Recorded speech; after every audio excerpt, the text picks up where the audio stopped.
बाप। आज की कथा के आरंभ में पुनः सभी को व्यासपीठ से मेरा प्रणाम। एक श्रोता ने पूछा है कि मंगल मूर्ति की चर्चा हो रही है, इसमें हम विशेष रूप से ये जानना चाहते हैं कि मंगल का अर्थ क्या है। ये अच्छी जिज्ञासा है। मंगल मानी क्या? हम बोलते तो हैं मंगल, मंगल शब्द, और मैंने मानस की शुरुआत ही तो मंगल शब्द से है। पहले ही मंत्र में मंगलानांच कर्तारौ वंदे वाणी विनायकौ, ठीक है। हम बहुत इस शब्द को व्यवहार में यूज करते हैं। मंगल का कुछ अर्थ हम और आप समझने की कोशिश करें, ठीक है। ये साथ साथ एक संवाद है, इसमें मैं कोई ज्यादा जानता हूं और आप नहीं जानते, ऐसी कोई बात नहीं। ये गुफ्तगू है रूबरू। मंगल का एक अर्थ होता है शुभ।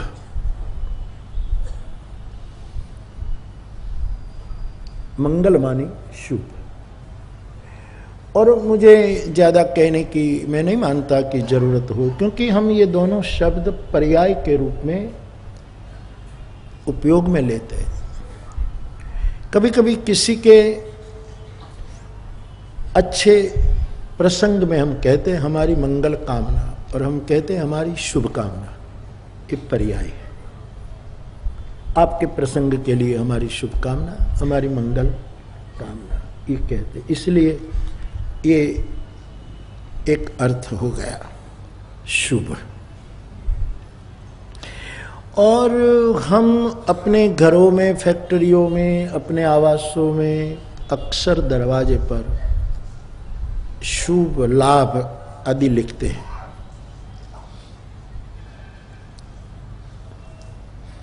लाभ शुभ लिखते हैं, शुभ लाभ लिखते हैं।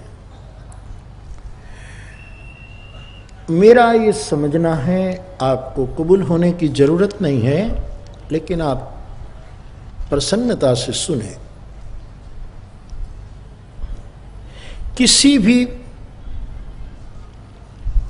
बात में, किसी भी कार्य में लाभ हो जाए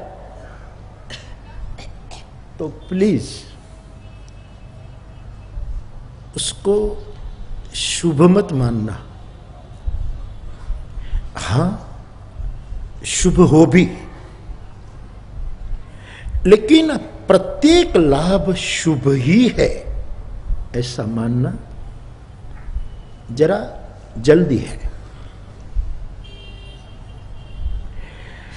आपको धंधा करते हैं और एक साल में आपको 5 करोड़ रुपए का लाभ हो गया, और हम संसारी लोग, हम और आप सब,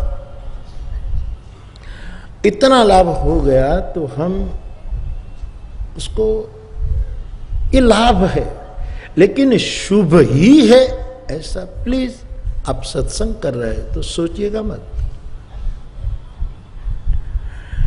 इसमें बहुत सा अशुभ मिला हुआ भी हो सकता है।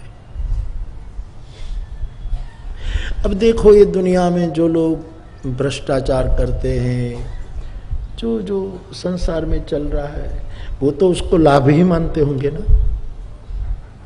कि भाई हमको इतना मिल गया, इतना मिल गया, उस बैंक में रख दिया, यहां कर दिया, इधर उधर कर, वो तो लाभ ही मानते। लाभ के बिना तो करते नहीं। हमारे गुजराती में तो एक कहावत है, लालो लाभ वगर लोटे लोटे नहीं। लाभ के बिना कोई लेटता नहीं। स्वार्थी आदमी गिरेगा तो भी कुछ न कुछ लाभ होगा। तो प्रत्येक लाभ को मेरे भाई बहन शुभ मत समझना, प्लीज। उस पर आप संशोधन करिएगा, चिंतन करिएगा। ये कोई आखिरी फैसला नहीं है। व्यासपीठ न्यायालय नहीं है कि आखिरी जजमेंट दे दे। व्यासपीठ औषधालय है, बिलक बिलक जड़ी बूटियां दिखा रही है, औषधियां दे, हमारी बीमारी के अनुसार ये औषधियां प्रदान करती है मुझे और आप सबको। फर्क इतना है, मैं बोल रहा हूं, आप सुन रहे, बाकी और कोई फर्क नहीं। मुझे बोलना है इसलिए आपने यहां बिठाया, आप सुन रहे इसलिए आप वहां। मैं कल सुनता था तो मैं भी नीचे बैठा था। एक व्यवस्था का वो है।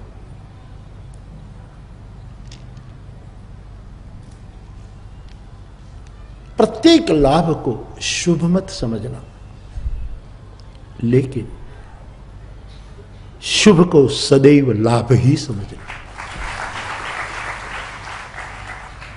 जो शुभ है वो लाभ ही लाभ है, चाहे छोटा सा शुभ हो, विराट हो, बहुत मात्रा में हो, कम मात्रा में हो, उसमें लाभ ही लाभ है। हर एक लाभ में शुभ ही हो, ऐसा मानना जरा मेरी व्यासपीठ को मुश्किल पड़ रहा है। ये संवाद कर रहे हैं, आप सोचिएगा, ये जजमेंट नहीं है, आखिरी निवेदन नहीं है। और आखिरी निवेदन हम जैसे लोग कर भी नहीं सकते। महात्मा गांधी बापू भी कोई भी बात कहते थे, विश्ववंदी गांधी वो भी कहते हैं कि मैं आज कहता हूं वो कल बदल भी सकता हूं, क्योंकि कल मुझे और नया सत्य मिल जाए तो मैं मेरे ही निवेदन को बदल सकता हूं और हरिजन में या नवजीवन में मैं खुलासा कर दूंगा कि आज का मेरा सत्य ये है। सत्य रोज तरोताजा होता है।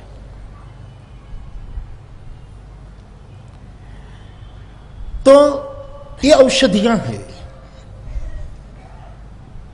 ये छोटे बड़े भेषज है जो हमारी मानसिक बीमारियों का इलाज कर सकता है अवश्य। तो हर एक लाभ शुभ न माना जाए, लेकिन छोटा सा शुभ भी लाभ ही है, बहुत बड़ा लाभ है। लाभ की रघुपति भक्ति अखंडा, तुलसी के छोटी सी भक्ति, छोटा सा सत्संग, 2 मिनट की बातचीत, 5 मिनट किसी जागृत महापुरुष की हवा में बैठ लेना, एक छोटा सा शुभ संवाद जीवन भर का लाभ है।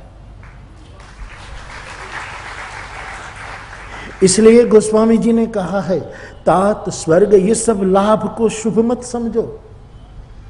स्वर्ग अपवर्ग ये सब लाभ हैं, लेकिन सबको शुभ मत समझना। तात स्वर्ग अपवर्ग सुख धैर्य तुला एक अंग, एक पलड़े में ये सब सुख सामग्री रखो, लेकिन तुलैन ताही सकल मिली, जो लुक सुख लव सत्संग। किसी जागृत महापुरुष के पास बैठना, उसकी हवा में जीना, जबरदस्ती नहीं, दाता की रुख देखकर। इस संसार में जबरदस्ती से कुछ नहीं, जबरदस्ती हिंसा है।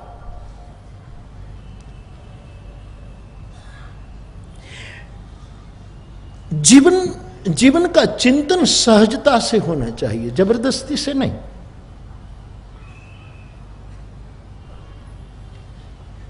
सहज मिल गया, अवसर मिल गया, कोई बहाना मिल गया और ये मौका हमने ले लिया। इसलिए गोस्वामी जी कहते, एक घड़ी आधी घड़ी, आधी में पुनः आध, तुलसी संगत साधु की कटे कोटि अपराध।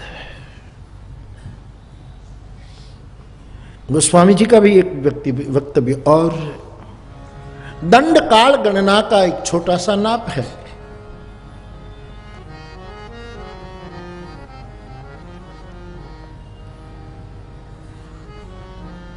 इतना छोटा सा समय भी यदि किसी सदगुरु के पास हमारा जाए, शुभ है। और छोटा सा शुभ बहुत बड़ा लाभ है। बहुत बड़ा लाभ शुभ न भी हो। आपको बहुत बड़ा पद मिल जाए तो आप मानोगे लाभ है, लेकिन हो सकता है वो शुभ न भी हो। और किसी संत शरण मिल जाए तो छोटा सा शुभ है, लेकिन जन्म जन्मांतर का लाभ है।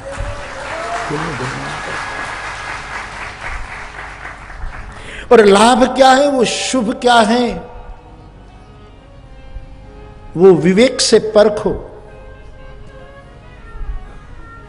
वाली परख गया, प्रलोभन के टुकड़े फेंके गए राम की ओर से। अचल करो तन राखहु प्राण। वाली, मुझे जो करना कर लिया, ऑपरेशन सफल हो गया, अब मैं तुम्हें अमर बना दूं, अचल बना दूं। लाभ फेंका, प्रलोभन फेंका, ले जीना चाहते हो, अचल करो तनु राखहु प्राण। ओ बाली कहा सुनु कृपा। आप मेरे लाभ की बात कर रहे हैं, लेकिन अब मुझे उसमें शुभ नहीं दिखता। शुभ की महिमा हो, इसलिए शुभ मंगल हो, शुभ मंगल हो, शुभ मंगल, ऐसा कोई लोग गाते हैं कभी कभी, नहीं? कभी कभी हम कहीं जाते हैं तो गुजरात में लोग कहते शुभ मंगल है।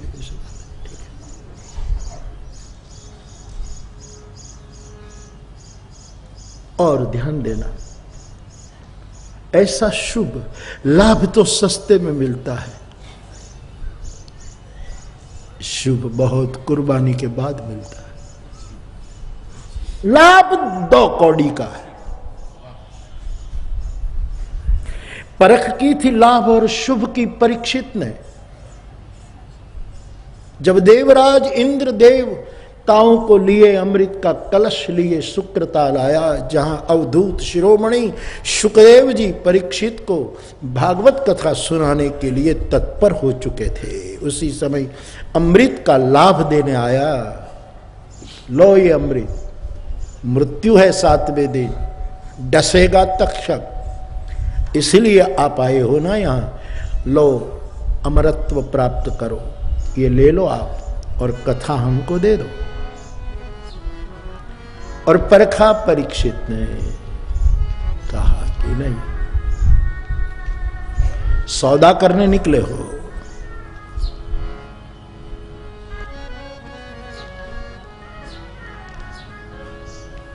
मैं लाभ नहीं चाहता। कई लाभों के सामने देखने में मेरे में कली ने प्रवेश कर लिया था। मुझे अब शुभ चाहिए, संत शरण चाहिए, मुझे सदगुरु की सन्निधि चाहिए। वो बोले न बोले उसकी मौज, शुभ चाहो। मेरे अनगणित श्रोताएं अपने अपने जगह पर आंख में बेगापन लिए सुनते होंगे। मैं पूरे विश्व के मेरे श्रोताओं को कहता हूं, बच्चे, मेरी ममता के पात्र, लाभ की और शुभ की पसंदगी हो तो तुम्हारे बापू की बात सुनकर शुभ को प्रधानता दे, लाभ को हटाओ। इतना साहस, लाभ सस्ता है, बहुत सस्ता। अरे साहब, एक आदमी को 2 मिनट थोड़ी प्रशंसा कर लो ना, आपको लाभान्वित करने लगेगा। 2 अच्छे बोल लो, अरे भाई आप तो अद्भुत है, आप तो, अरे आप, कर्ण के बाद आपका ही जन्म हुआ है धरती पर। पहला दानवीर कर्ण था, उसके बाद पहली सीधी आपकी एंट्री है जगत पर। कहेगा अच्छा, मैं आपकी कुछ सेवा कर सकता हूं, पूछेगा आपको, और आप जो करना चाहो कर सकते हो। शुभ साधु दे सकता है, लाभ तो असाधु भी करा सकता है, असाधु भी लाभ करा सकता है। बाकी शुभ देने का सामर्थ्य केवल साधु में होता है, लेकिन खतरा बहुत है, बहुत खतरा। इस खतरे के लिए जो साहसी श्रोता हो वो ही पा सकता है शुभ को। न धर्म गुरु न धर्म भीरु, व्यासपीठ डरती भी नहीं है, भीरु भी नहीं। मेरी व्यासपीठ आपकी भेरू है। भेरू माने मित्र, सखा। भेरू गुजराती शब्द, भेरू खदा पर हाथ रखकर कहते हैं ए दोस्त भेरू। इसलिए मैं कभी कभी बीच बीच में यार भी बोलता हूं। अरे यार जाने दो, यार शब्द कोई व्यासपीठ से बोलने की परंपरा नहीं थी, ये सहज आया संबोधन है। मैं बीच बीच में यार कहते हैं। और करूं भी क्या, व्यासपीठ मेरी और आपकी भेरू है, मेरे लिए भी भेरू है, मेरा मित्र, मेरा सखा, मेरा यार। भीरू न बनो और इतने विधि विधानों से अपने आप को कैद में मत बंद करो। तुम स्वतंत्र सत्ता हो।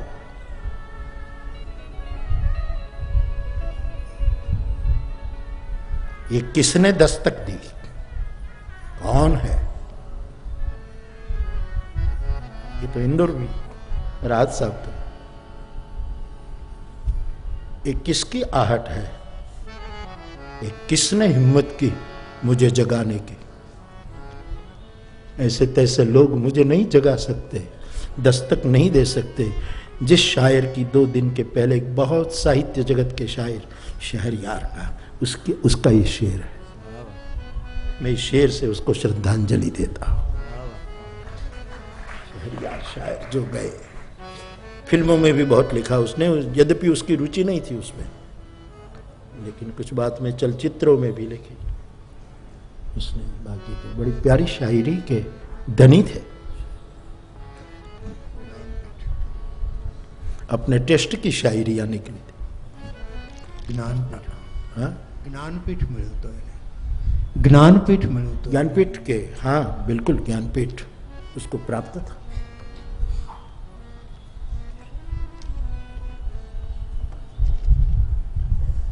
तो न धर्म व्यासपीठ केवल धर्म गुरु बन करके, ये जरूर, लेकिन केवल विधि विधानों में उलझाना नहीं चाहती व्यासपीठ आपको, और ना आपको भीरू बनाना चाहती है कि आप डरो। व्यासपीठ हमारी आपकी भेरू है। न हमारे आगे चले न हमारे पीछे चले, हमारे संग संग चले। ये गंगा है मचलती हुई हवा में छम छम, हमारे संग संग चले ये गंगा की लहरें। सकल लोक जग पावनी गंगा, जिसमें तरंग है चौपाइयों का। गंगा तरंग रमणीय जटा कलापम, वाराणसी पुरपति भज विश्वनाथम।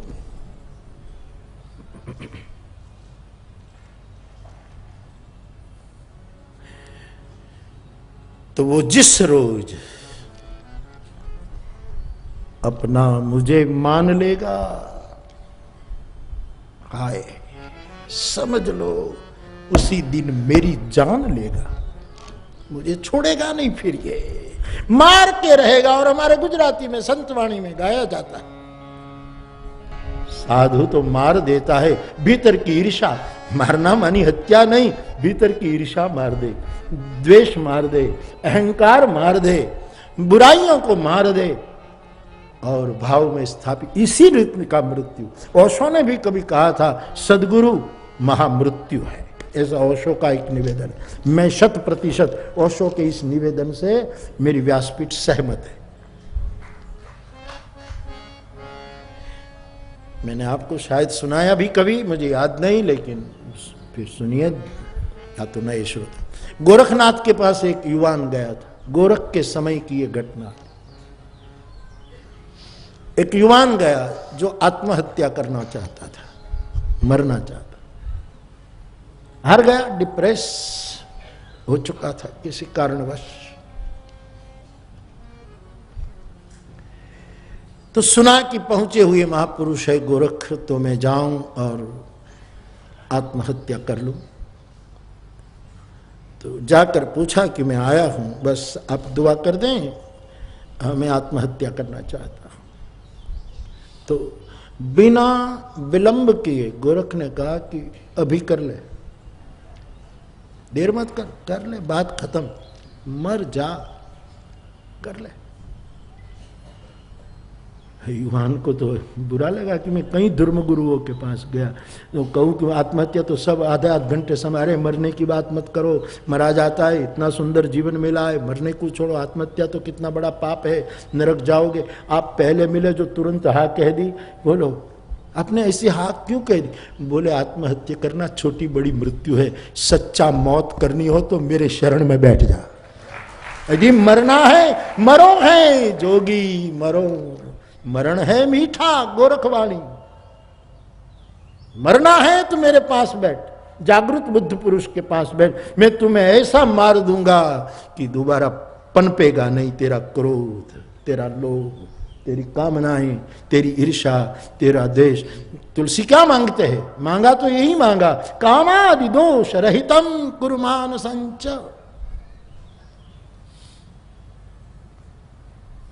इसमें हमारा शुभ है। तारना तो लाभ है साहब, तैर गए, संसार से मुक्त हो गए। किसी सदगुरु की शरण में बैठकर भीतरी को मार देना, ये शुभ है। वो जिस रोज अपना मुझे मान लेगा, समझ लो उसी दिन मेरी जान लेगा। साधु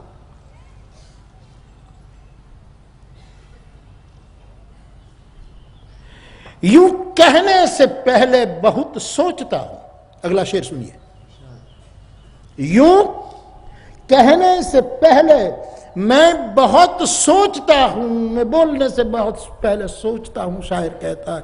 यूं कहने से पहले बहुत सोचता है, क्योंकि मैं जो भी कहूंगा वो सब मान लेगा। मैं जो भी कहूंगा मेरी सब बात कबूल कर। हाँ बेटा, हाँ बेटा, हाँ बेटा।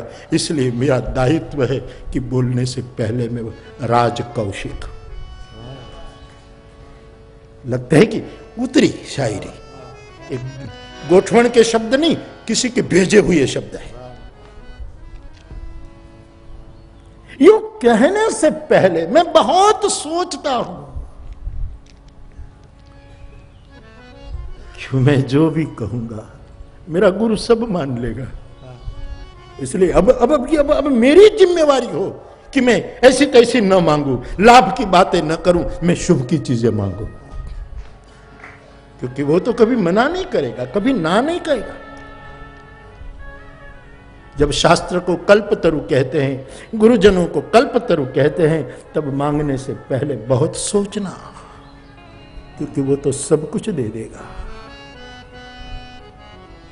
तुमने चाहा वो लाभ कहीं तुम्हारा बोझ न बन जाए। कितने प्यारे शेर जो मुझे स्मरण में आए राज के। यूं कहने से पहले बहुत सोचता हूं, यूं मैं जो भी कहूंगा वो सब मान लेगा। वो जिस रोज अपना मुझे मान लेगा, समझ लो उसी दिन मेरी जान लेगा।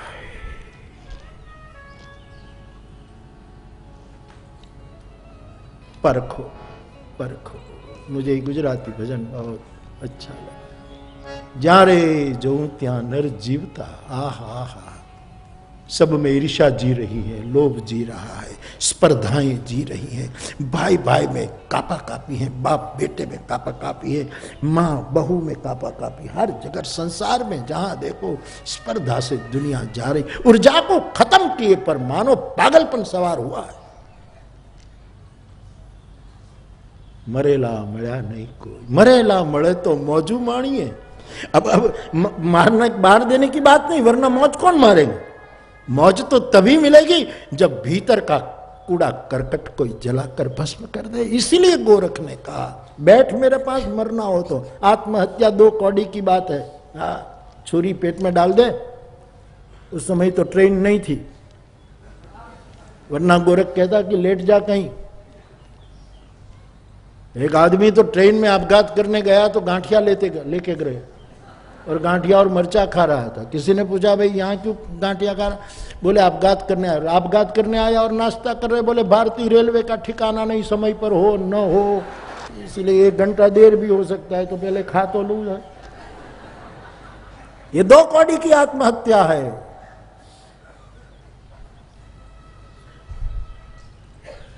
मरना है तो किसी सदगुरु के पास जाओ, जो हमारी भीतर की समस्त बुराइयां खत्म कर देता है। तो मेरे श्रोता परख है, लाभ क्या है, शुभ क्या है।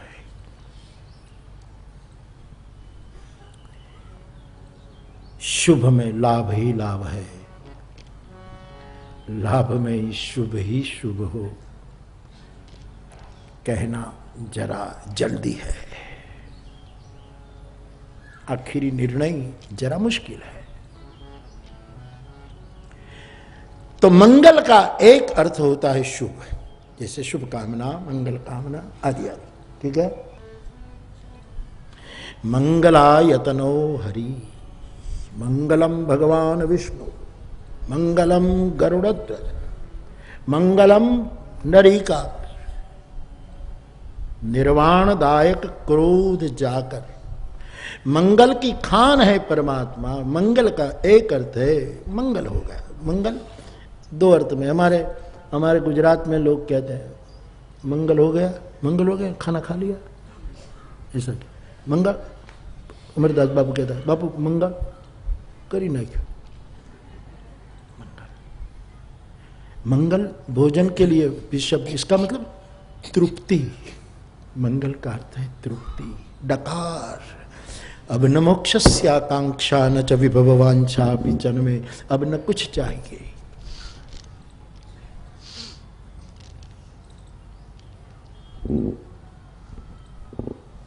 अब न तू चाहिए और न रब चाहिए। दीक्षित दनकौरी साहब का शेर।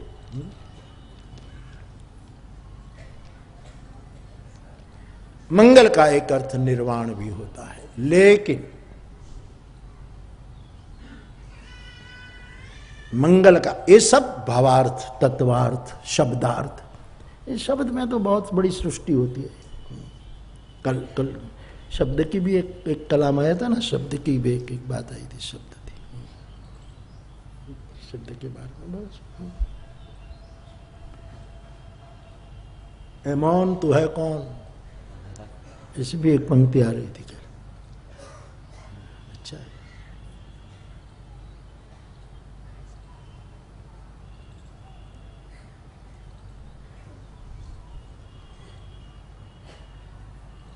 तो शब्दार्थ, भावार्थ, तत्वार्थ, प्रसंग के अनुकूल अर्थ, ये बहुत से शब्द के साथ बहुत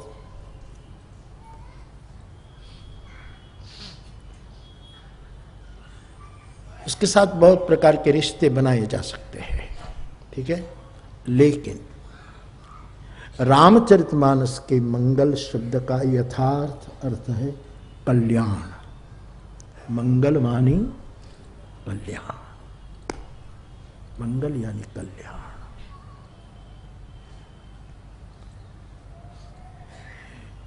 और कल्याण का एक और शब्द सामने रखूं तो कल्याण का एक अर्थ है शिव। ये सब पर्यायी शब्द चलते।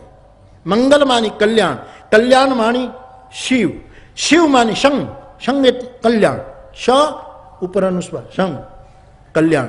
उस पर से शंकर, कल्याण करने वाला, उसको कहते हैं शंकर। शंकर का अर्थ, शम का अर्थ है कल्याण, मंगल,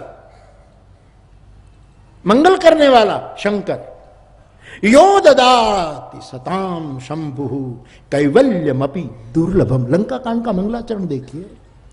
यो ददाति सताम शंभु कैवल्यमपि दुर्लभम खलानाम दंड कृद्योसौ शंकर शं तनोतु में, तनोतु में, मेरे कल्याण का विस्तार करो हे शंकर, हे कल्याण करने वाला शिव, हे एक वस्तु फिर याद, कल्याण करने वाला शंकर के समान कोई नहीं, ये याद रखना मन में।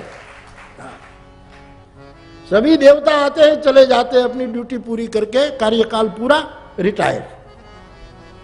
निरंतर ड्यूटी पर बैठा है विश्व को कल्याण देने वाला ये एक मेरा और आप सबका कैलाशवासी शिव ही है। निर्वाण रूपम है शिव।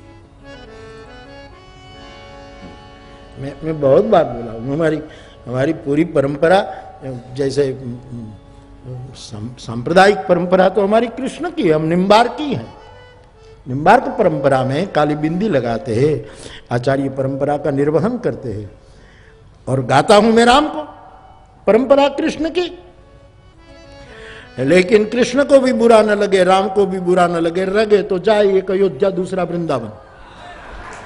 मेरा महादेव जैसा कोई नहीं। महादेव महादेव ये दोनों खुश है इसलिए मैं बोलता हूं। राम मुझे कहते कि बेटा और बोल और बोल और बोल, और कृष्ण कहता है कि लोगों ने, कृष्ण को मानने वाले ने शिव का नाम लेना बंद कर दिया इसलिए और बोल और बोल और।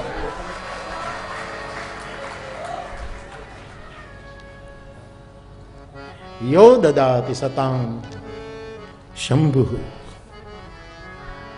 कैवल्यमपि दुर्लभम, दुर्लभ से दुर्लभ कैवल्य मुक्ति है वो संतों को जो दे देता है खेल खेल में। और खलानाम दंड कृत्योसो, दुर्जनों को दंड, कृपा करके दंड देता है, कृपा करके दंड देता है।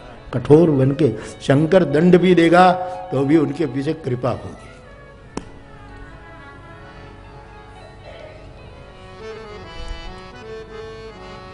शंकर शन, हे कल्याणकारी, शंकर कल्याण करने वाला, शं हे कल्याण रूप, कल्याण करने वाला शंकर, तनोति में, तू मेरे कल्याण का विस्तार कर।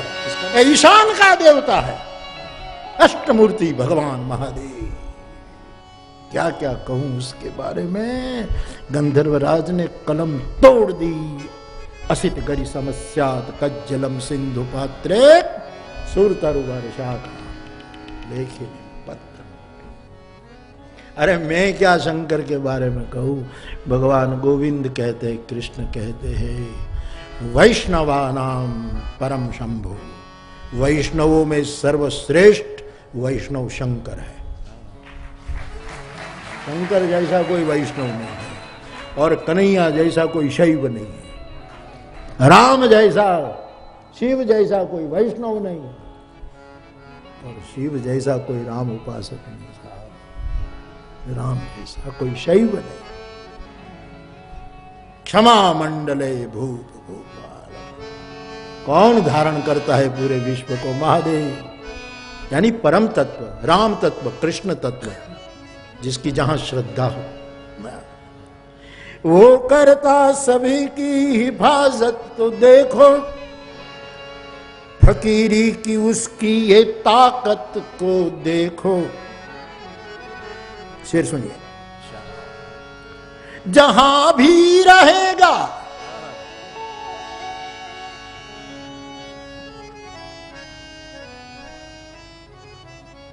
तब उसी का ही रहेगा। वो जहां भी रहेगा, राक्षस के घर शंकर तो उनका, देवता के घर तो देवता का, नारद के घर तो नारद का, सनकादिकों का सनकादि का, स्वर्ग में तो स्वर्ग का, मृत्युलोक में हर एक का शंकर। जहां भी रहेगा उसी का रहेगा। मोहब्बत की उसकी ये रियासत तो देखो, उसकी मोहब्बत की रियासत तो देखो साहब, साम्राज्य तो देखो उसका। सबको लगे कि अपना है, महादेव सबको अपना लगता है।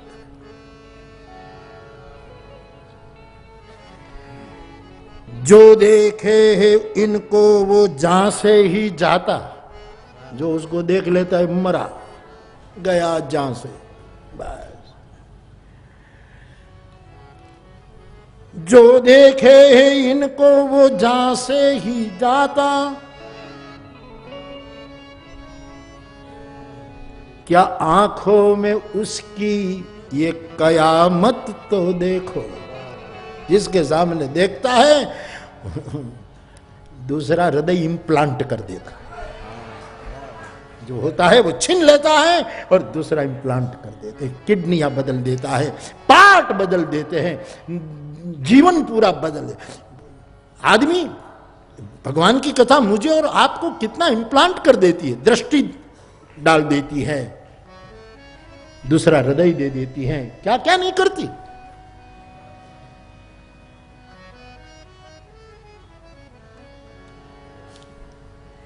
जो देखे है इनको वो जान से ही जाता है, आंखों में उसकी कयामत तो देखो। सभी को वो बिल्कुल अपना सा लगता, सभी को वो बिल्कुल अपना सा लगता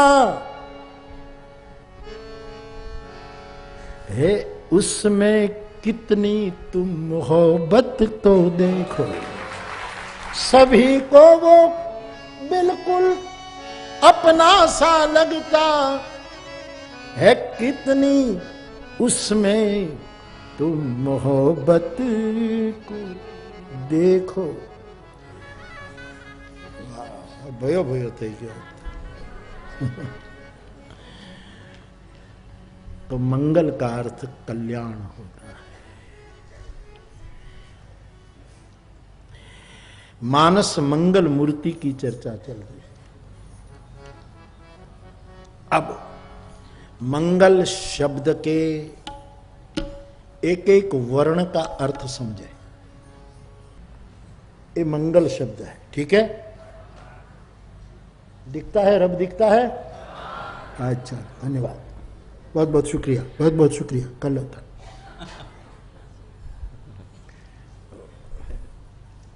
अब मंगल का अर्थ कल्याण, शुभ, निर्माण, ये सब हमने अभी आपके सामने रखा। और यथार्थ शब्द जो मूल अर्थ है मंगल का, कल्याण, ये याद रखना।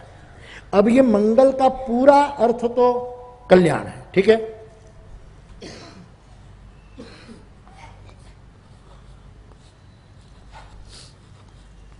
अंग्रेजी में भी लिखना पड़ेगा क्योंकि विदेश में भी लोग सुन रहे हैं, तो एक कल्याण इंग्लिश में KALYAN, स्पेलिंग बराबर है? ठीक है, चलो कल्याण। अब मंग, ग और ल, ये तीनों का स्वतंत्र अर्थ। पहले मंग, ये जो म पर मिंडा है, ठीक है? दिखता है रब, ठीक है? मेरी व्यासपीठ का अर्थ समझिए, मेरी जिम्मेवारी। मंग का अर्थ है जिस व्यक्ति का जीवन मंत्रमयी हो, वो मंगल मूर्ति है। जिसका जीवन केवल यंत्रवत नहीं है, संसारी का जीवन यंत्रमय होता है, सन्यासी का जीवन मंत्रमय होता है। और याद रखना, मैं पहली बार इस कथा में बोल रहा हूं कि यंत्र निर्माण करता है, वैसे मंत्र भी निर्माण करता है। इस मंत्र विज्ञान को कोई माइका लाल भटा नहीं सकता सा। यस, मैं निर्भीकता से, गुरु कृपा से बोल रहा हूं। जिसका जीवन मंत्रमय है। राम मंगल मूर्ति है, लोकाभिरामम रणरंगधीरम, जो कल हम चर्चा कर रहे। राम का मंगल मूर्ति रूप, इसका मतलब हुआ राम के लिए जो बात कही जा रही है कि वो मंगल मूर्ति है, उसमें मंग जो है वो मंत्रमयी, जिसका जीवन हो वो मंगल है। राम भगवान का समग्र जीवन मंत्रमय है। अब एक एक धीरे धीरे देखते जाए, ठीक है, अब सुनो, उनका नाम तो मंत्रमय है ही, कोई मना नहीं कर सकता। महामंत्र जो ही जपत महेशु काशी मुक्ति, जिसका नाम मंत्रमय है, राम नाम मंत्रमय है, महामंत्र है, कृष्ण नाम मंत्रमय है, महामंत्र है। श्री कृष्ण शरणम मम आप बोलो, ये मंत्र है, लेकिन केवल कृष्ण कृष्ण बोलो, राधे राधे बोलो तो भी महामंत्र है। यस, ये सब महामंत्र है। आगे आगे श्रीबरी लगाने की भी जरूरत नहीं है, केवल राम केवल राधे, श्री राधे बोलो अच्छी बात है, अहो भाव, लेकिन कोई कोई उप मां, दादाजी कल मां के बारे में कथा, पांडे दादा, मधु पांडे दादा जो मां के बारे में उपमा उपसर्ग और एकदम व्याकरण की भाषा में, भाषा के शब्दों में बोल रहे हैं। उप और फिर मां, उसको उपमा, सागर की उपमा नहीं, पहाड़ की उपमा नहीं, सूर्य की उपमा नहीं, धरती की उपमा नहीं, करके करके करके करके बहुत सुन। અને બીજા દોરમાં તો પાછા બકરી સુધી લઈ ગયા ગાંધી બાપુ સુધી બકરી। बहुत अच्छा।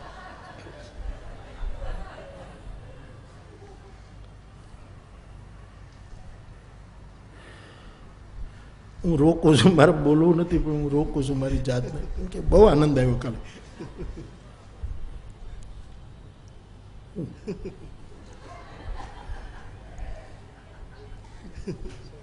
तो जिसका नाम परम मंत्र परम गोप्य, एक राम नाम काशी मरत मुक्ति करत, एक राम नाम, उनका नाम मंत्रमय है। मुझे कहने दो, इनका रूप भी मंत्रमय है। शास्त्र में आता है मंत्र रूपाय, मंत्र रूपाय श्री कृष्णाय वयम नुमः सच्चिदानंद रूपाय, ये दूसरा श्लोक है, लेकिन शास्त्र वचन आगे की पंक्ति में भूल रहा हूं।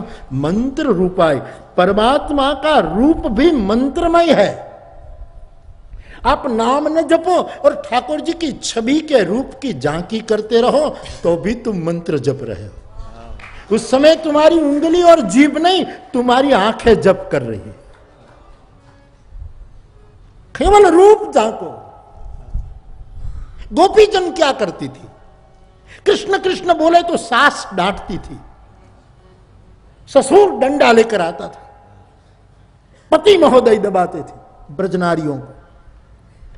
इसीलिए किसी न किसी बहाने चली जाती थी यशोदा के आंगन में, और वहां जाकर चिल्ला चिल्ला कर बोले तो मां भी मना करती थी कि सोने दो लालन को, तुम्हारे घर काम करो, यहां क्यों आती हो, गोपियों को कहती थी यशो। लेकिन कहती, मां तू जरा मथानी कर, तू मंथन कर, तू ये कर, तू जरा हमको सेवा दे, हम तेरे लालन को जरा झूला कर दे। तो यशोदा जी कहती ठीक है, जाग न जाए ध्यान। इरादा ये था, आंख से उसके रूप का मंत्र जपना था। और पलने में सोए इस नंद किशोर को आंखों से, वैसे आंख ऐसे होती है और रूप ये मंत्र है। मंत्र रूपाय श्री कृष्णाय वयम नुमः, हम सब ऐसे कृष्ण की वंदना करते हैं जो मंत्र रूप भी मंत्र रूप है, उसका रूप मंत्र रूप है। अब केवल छवि देखते रहो, रूप झांकते रहो।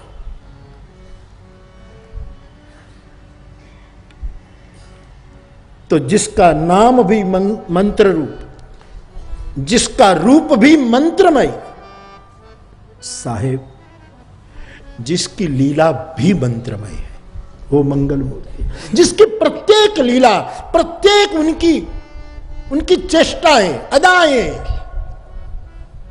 कृष्ण का हाथ उठे वो लीला भी मंत्र रूप। कृष्ण आंखें बंद करे, नारद ने ये सब लीलाएं देखी कृष्ण की। जब द्वारिका आज पधारे नारद जी कि कृष्ण के घर में इतनी रानियां हैं, इतने पोते हैं, जरा देखे सबका संतुलन कैसे करता है आदमी। तो आए थे तो लगा नहीं, तो जिस घर में जाते हैं नारद जी तो कहीं कृष्ण जप कर रहे हैं, कहीं कृष्ण ध्यान कर रहे हैं, कहीं कृष्ण यज्ञ कर रहे हैं, कहीं ब्राह्मण स्वस्ति वाचन कर रहे हैं, कहीं जाए तो दान दिया जाता है, कहीं कुछ हो रहा है। कृष्ण की यह लीला देखकर नारद को लगा और कुछ नहीं नारद बोल सका, केवल नारायण नारायण नारायण नारायण। और नारद समझ गया कि उनकी प्रत्येक चेष्टा, उनकी प्रत्येक लीला, उनकी प्रत्येक भाव भंगिमा, प्रत्येक अदाएं मंत्रमय है। वो हर एक लीला मंत्र है। साहेब तुम मंत्र न जपो, चलो तुम मंदिर में ठाकुर जी का श्री विग्रह हो उसका, अथवा तो घर में हो उसका, चलो रूप मंत्रमय उसका जान। लेकिन यदि आपको लीला में कहीं रामलीला होती हो, कृष्ण लीला होती हो, सुंदर मंचन होता हो और लीला को बिल्कुल विशुद्ध भाव से देखो, तो भी लीला में डूबना भी मंत्र जप है। लीला देखो, लीला का हमारे वृंदावनी रासलीला वाले तो कृष्ण दीकरानो दीकरो थयो ऐसा है, बेटे का बेटा कृष्ण बना और दादा हारमोनियम पर लीला की प्रस्तुति करते हैं। लेकिन जब कृष्ण की एंट्री होती है तो वो दादो वहां से जाकर कृष्ण को दंडवत करता है, क्योंकि उसकी लीला मंत्रमय है। हर एक ठुमका, हर एक अदाएं भगवान की लीलाएं मंत्र रूप है। जरूरत नहीं कि जपो, लीला देखो। और भगवान का धाम भी मंत्रमय है। अयोध्या जाओ तो क्या भूमि का टुकड़ा है? ये मंत्र प्रदेश है, मंत्रमय धाम है। आज भी अयोध्या में आपको मिलेंगे करोड़पति, अब्जोपति, इतनी नाम की जप करते हैं साहब दिन रात। मंत्रमय भूमि हो जाती है। वृंदावन जाओ साहब, मंत्रमय भूमि। ठाकुर जी का धाम भी मंत्रमय है। इसीलिए मेरी व्यासपीठ पहले अक्षर का अर्थ करती है मंत्रमय।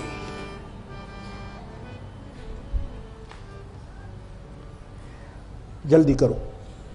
दूसरा ग, जिसका नाम मंत्रमय, जिसका रूप मंत्रमय, जिसकी लीला मंत्रमय और जिसका धाम भी मंत्रमय, फिर भी जिसमें जरा सा भी गर्व नहीं है, उसका नाम है मंगलमूर्ति। गर्व नहीं, वरना अपने आप खुद के नाम का गर्व होता है कि सिक्का पड़े मुझ नाम ना, अपना नाम, मेरा नाम देना यार।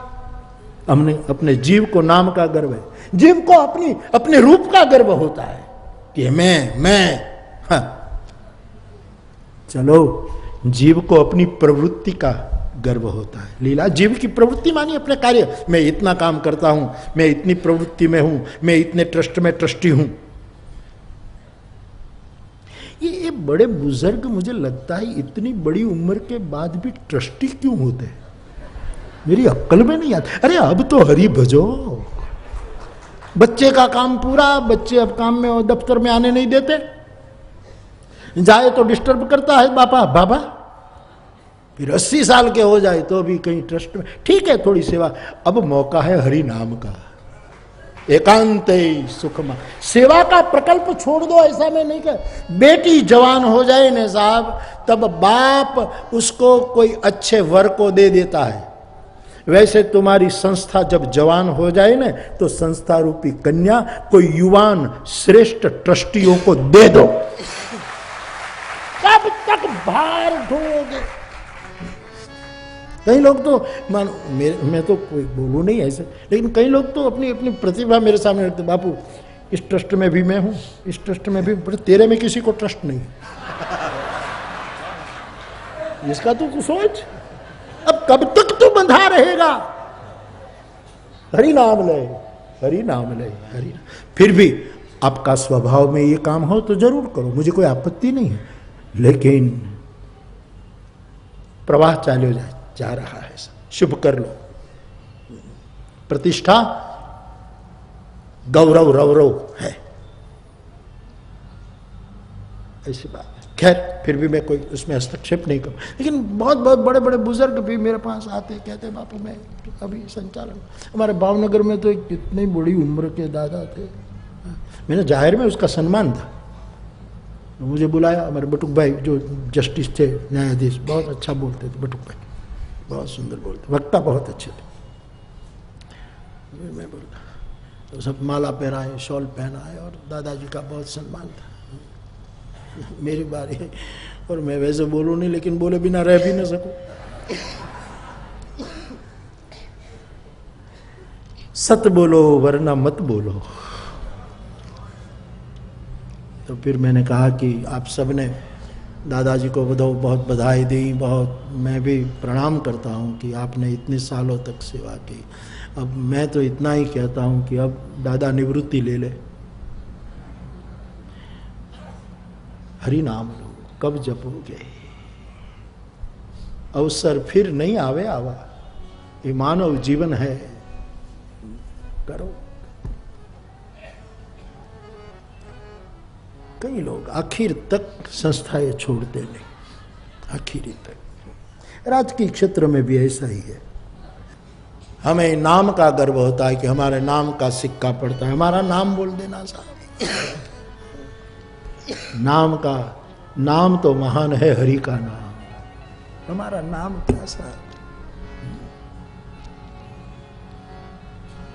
न रूप का गर्व हो जिसमें, तीसरा न अपनी प्रवृत्ति का गर्व हो, मैं इतना काम कर।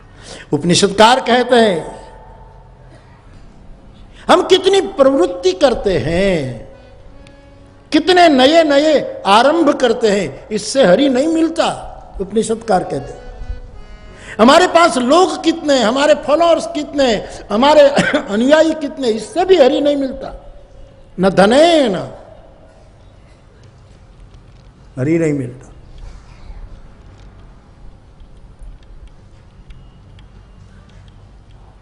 तो मिलता कैसे? एकमात्र त्याग से। अमृत की प्राप्ति उपनिषद का ऋषि कहता है त्याग से मिलती है। गुफा में मननशील महात्मा इस तत्व को समझकर इस तरह हरि को भजते हैं, ऐसा उपनिषदकार का मत है। न प्रवृत्ति का गर्व हो, प्रभु कोई सेवा के कार्य में निमित्त बना दे तो दिल से सेवा कर लो, गायों की, संस्थाओं की, जो करते हो करो, लेकिन इस प्रवृत्ति का गर्व न हो और अपने धाम का गर्व न हो। ठीक है, अपने स्थान की महिमा का होता है, जननी जन्मभूमिश्च स्वर्गादपि, लेकिन अपना धाम, अपना स्थान ही श्रेष्ठ है। हमारा स्थान, हमारी जागीर, हमारा जमीन, हमारा गांव वही श्रेष्ठ है, ऐसा गर्व नहीं करे। तो बाप जिसका जीवन मंत्रमय है वो मंगल है, जिसमें कोई प्रकार का गर्व नहीं है वो मंगल है। और मंगल मूर्ति का तीसरा अर्थ, मंगल शब्द से अर्थ लेकर जो संकेत से समझाया जा सकता है उसको मंगल मूर्ति कहते हैं। लव मानी लक्षणा से समझाया जाए, सीधा समझाना मुश्किल है। या तो नेति नेति कहकर समझाया जाए, या तो नकार से समझाने की, संकेतों से हरि समझाया जाता है। सीता जी को राम के बारे में एक गंवार नारियों को जब सूचना देनी थी तब उसने संकेत से समझाने की, ब्रह्म संकेतों से समझाया। शास्त्रीय शब्द है लक्षणा, बिलक बिलक लक्षणा से उसको समझाने की चेष्टा होती है। बुद्धिवाद कहता है ना कि ब्रह्म है तो बताओ, अब वो ऐसे नहीं बताया जाता, उसके लिए खास लक्षणाएं होती है, व्यंजनाएं होती है। ये सब शास्त्रीय शब्द है, संकेतों से।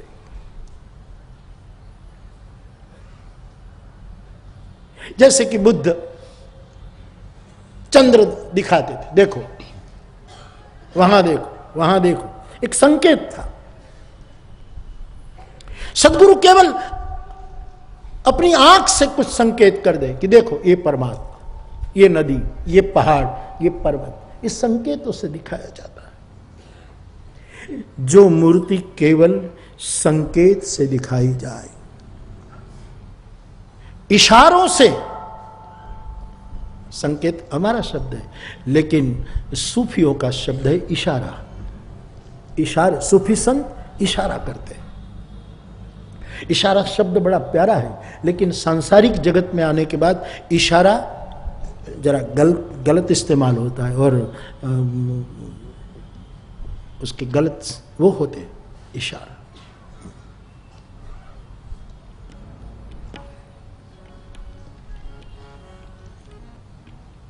मरीज याद आ गया, जीवन भर ना तोहफा खाली रहो छू, फकत ये नामो गम इशारे इशारे। परशुतम भाई को मरीज के ये ना, जीवन भर ना तोफान खाली रहो छू, फकत ये ना मोघम इशारे इशारे, गमे त्या हूं डूबूं गमे त्या हूं निकलूं, छे मारी प्रतीक्षा किनारे किनारे। इशारा कोई क्या समझी शक्यूं, संतो फकीरों। बिल्कुल योग्य जगह पर। इशारा कोई क्या समझी शक्यूं, संतो फकीरों ना, अहीना मानसो तो मानसो केवल लकीरों ना। इशारा कोई क्या समझी शक्यूं, संतो फकीरों ना, हीना मानसो तो मानसो लकीरों ना।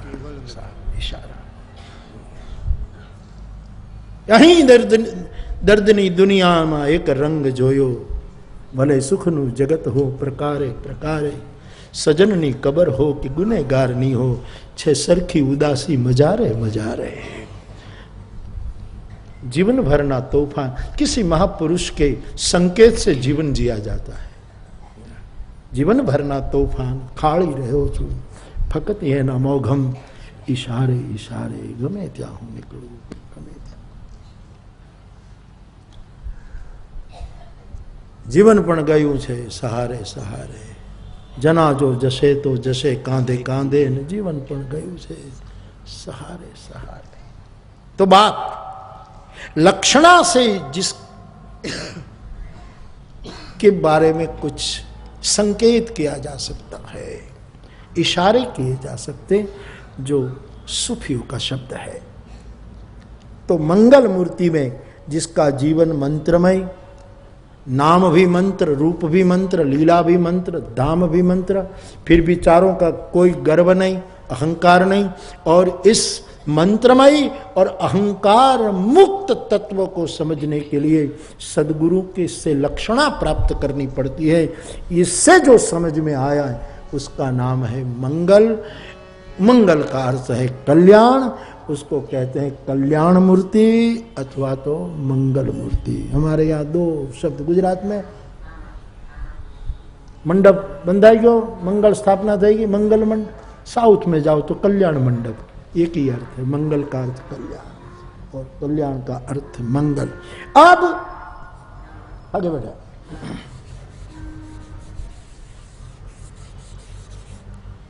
હવે આમાં કંઈ નથી,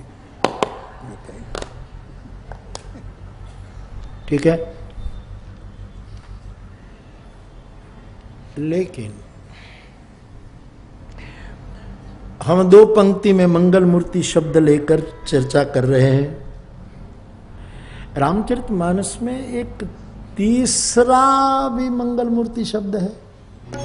वंदना प्रकरण में मां कौशल्या की वंदना की, फिर तुलसी जी, महाराज दशरथ और इनकी सभी रानियों की वंदना करते हुए ये शब्द एक सुशब्द ऐड करके बोल जाते हैं, सकल सुमंगल मूर्ति। ये सभी रानियां और दशरथ स्वयं मंगल मूर्ति है। अरे साहब, जहां से राम प्रकट हुए उनके माँ बाप भी मंगल मूर्ति है, सुमंगल मूर्ति। सुकृत है दशरथ राव सहित सब रानी, सकल सुमंगल। तुलसीदास जी इस मंगल मूर्ति से एक याचना करते। दशरथ जी और रानियों को सुमंगल मूर्ति जान करके दशरथ जी ने, तुलसीदास जी ने प्रणाम किया, मन वचन कर्म से प्रणाम किया। और क्या मांगा? करो कृपा, आप मेरे पर कृपा करो। दशरथ जी को और रानियों को से कहा कि आप मेरे पर कृपा करो। दशरथ जी ने और रानियों ने पूछा कि तुम्हारा और हमारा कोई रिश्ता नहीं है, कहाँ से आए हो तुलसी, कहाँ रहते हो? और कृपा करने को क्या था? ठीक है प्रणाम किया, लेकिन कृपा ऐसे ही कृपा कैसे? आपका और हमारा रिश्ता क्या? तो कितना सुंदर रिश्ता करहु कृपा सुत सेवक जान। तुम्हारा दीकरानो सेवक छू साहेब, हम राम का सेवक हूं, राम का किंकर हूं, आपके पुत्र का मैं सेवक हूं, इस नाते आप मुझ पर कृपा करिए। वहां सुमंगल मूर्ति की चर्चा गोस्वामी, तो कई भी मंगल मूर्ति, कौशल्या भी मंगल मूर्ति, सुमित्रा भी मंगल मूर्ति, दशरथ जी भी मंगल मूर्ति। इसकी चर्चा कल करेंगे। अब राम जन्म की कथा की ओर में मेरे कथा को प्रवाह को लिए चलूं। भगवान शिव और पार्वती कैलाश पर निवास कर रहे हैं। कथा के प्रवाह को भगवान शिव याज्ञवल्क्य भरद्वाज जी के सामने आगे बढ़ाते हैं। प्रयाग में एक बार भगवान शिव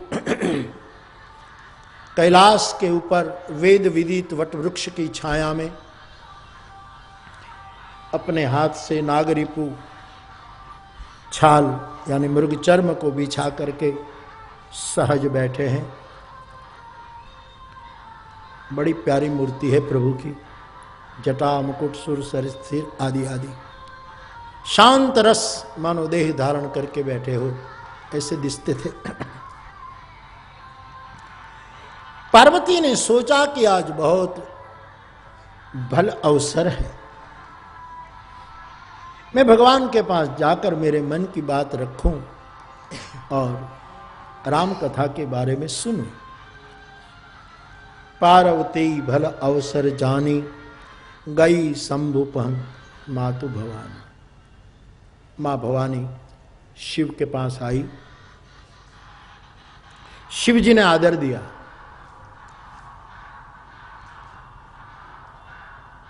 क्योंकि श्रोता के रूप में आ रही है देवी आज,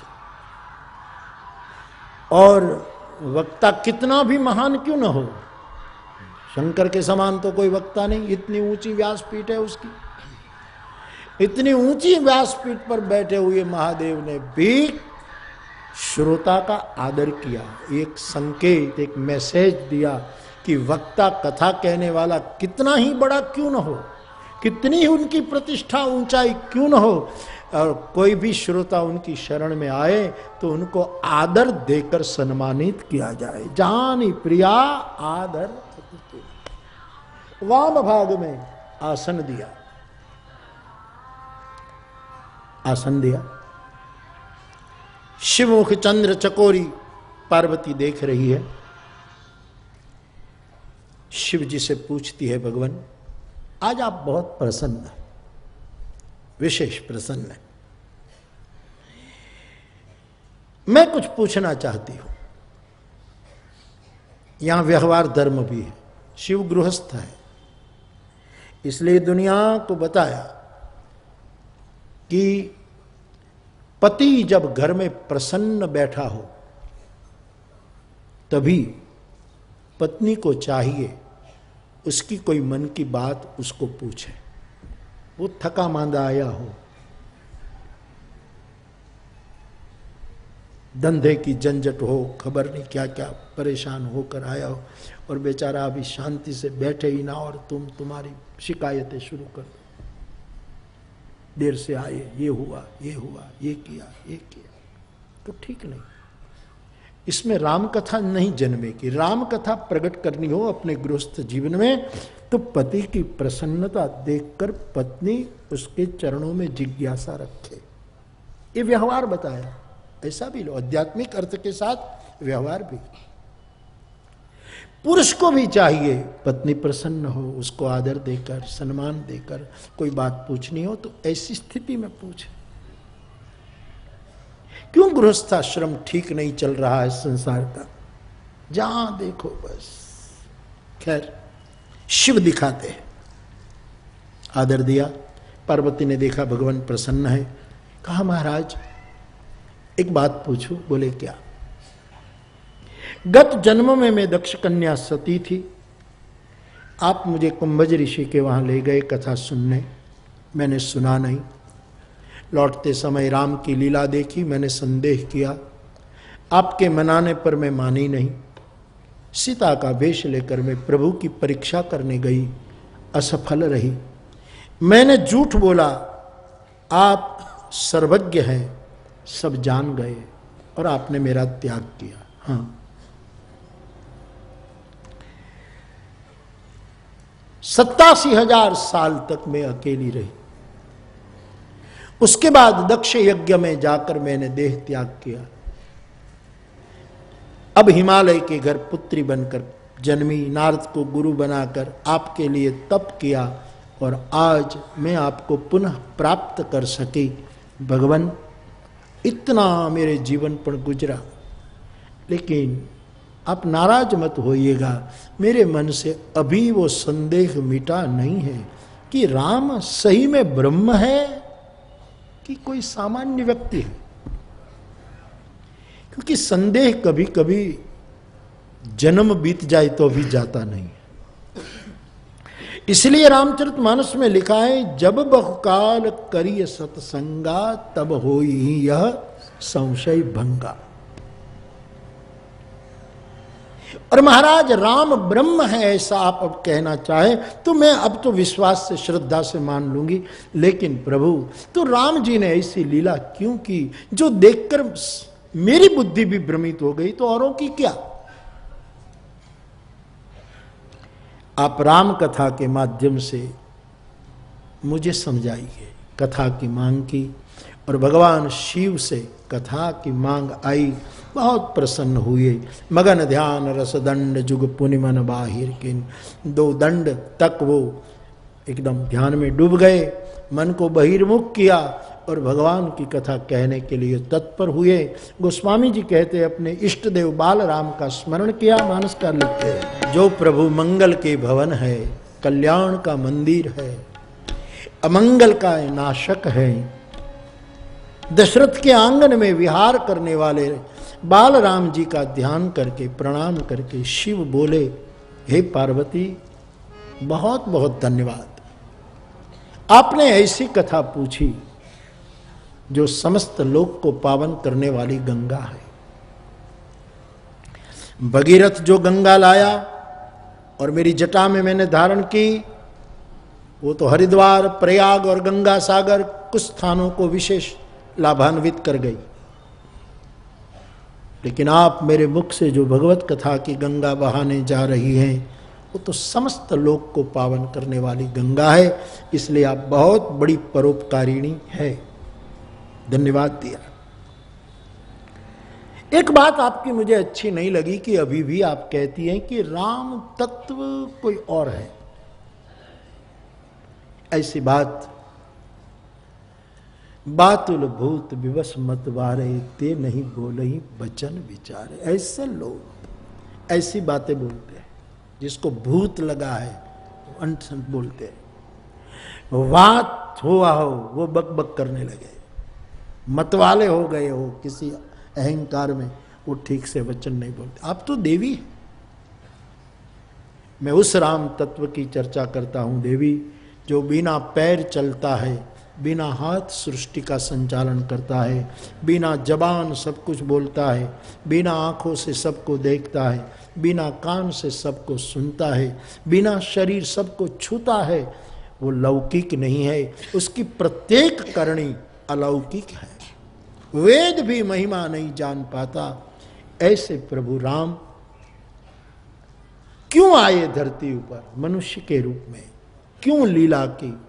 उसके कई कारण है देवी, लेकिन मूल भूमिका ये है, अधर्म बहुत फैल जाता है, धर्म को हानि होती है, संसार में आसुरी वृत्ति के लोग बढ़ जाते हैं, इतनी अनीति बढ़ जाए कि वर्णन करना मुश्किल हो जाए।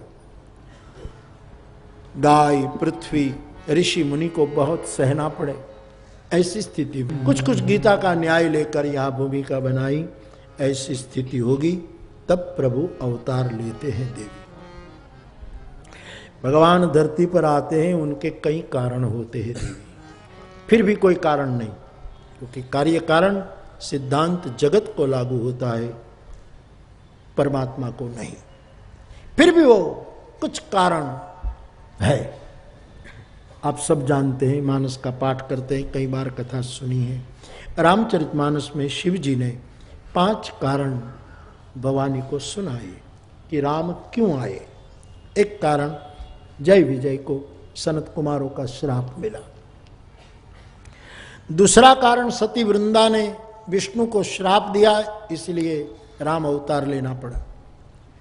तीसरा कारण, नारद जी ने एक बार प्रभु को श्राप दिया, इसलिए हरि को राम होना पड़ा। चौथा कारण, मनु और शत्रुपा ने बहुत तपस्या की और प्रभु से अगले जन्म में आपके समान पुत्र की प्राप्ति हो, ये मांग रखी, और इसी कारण प्रभु पुत्र बनकर मनु और शत्रुपा के यहाँ दशरथ और कौशल्या के रूप में घटना घटी और आए। पांचवा और अंतिम कारण, राजा प्रताप भानु का कपट मुनि के कुसंग में प्रलोभन वश हुआ प्रताप भानु, और कपट मुनि ने छल करके, योजना बना करके ब्राह्मणों ने श्राप दे दिया राजा को। राजा का पूरा परिवार दूसरे जन्म में राक्षस कुल में जन्म लेते हैं।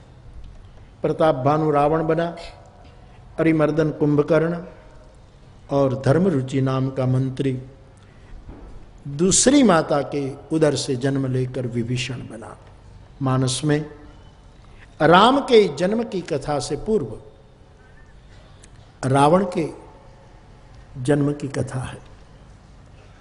पहले रात्रि होती है, फिर सूर्य होता है।